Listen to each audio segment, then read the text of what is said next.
And here we are again. Who knows what beautiful creation will begin? We're live. Welcome back, cocktail lovers, to this moment of quiet and repose we call Drinks with David, where we're again exploring It Takes Two. How many is that? Two. Oops. Where we are continuing our exploration of drinks which include only 2 ingredients. So what, might you ask, are we doing tonight? Tonight's drink is called a Black Devil. Oh my gracious. Which is basically a rum martini. As you know, a classic martini is made with gin and vermouth. So tonight, instead of gin and vermouth, we're actually going to use rum and vermouth. Do you have enough rum there? Thank you, Heather, for your generous contribution of this tiny container of rum, which I'm sure will be put to use many times.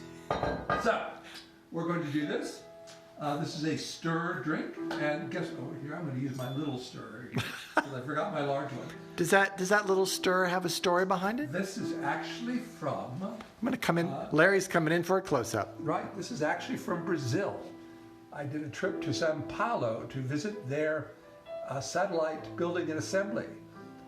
We're looking at a joint project, and I picked this up at a little store in downtown Sao Paulo. And it's been around for now many years. It's a little delicate. It's surprising that two such drink aficionados as David and myself have let it survive so long, but it has.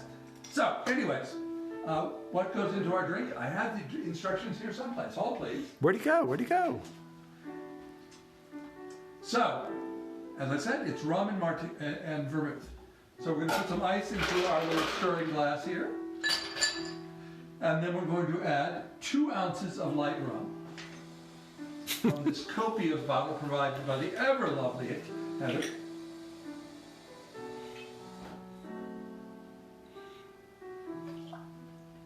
And the classic martini is normally made with about 2 shots. That's a single. When people say they're having a double martini, I assume they're having 4 shots of alcohol, which would probably fill up one of these. Who knows? Nobody's complaining. Anyways, and then we're going to add 1/4 of an ounce of dry vermouth. I'm not one of those purists who just want to drink the alcohol straight. Vermouth really adds a lovely flavor to your martini. So for those who don't use it, I tell you, try it. I think you'll enjoy it better with a touch of vermouth added. So just 1/4. And again, it's dry vermouth, French vermouth, which is the bitter form.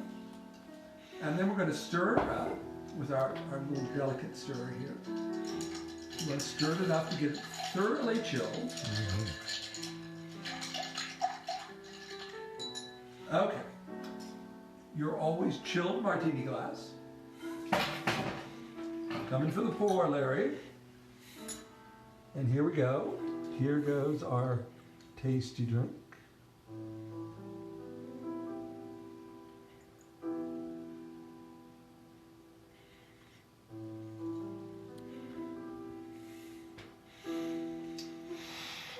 And you can see why people often would double the proportions, because for a classic martini glass, you actually only filled it up about half.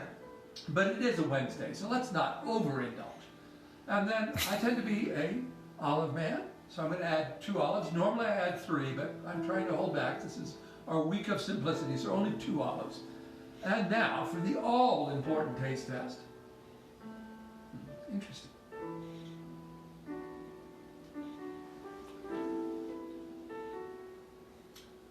That's a fine, fine drink.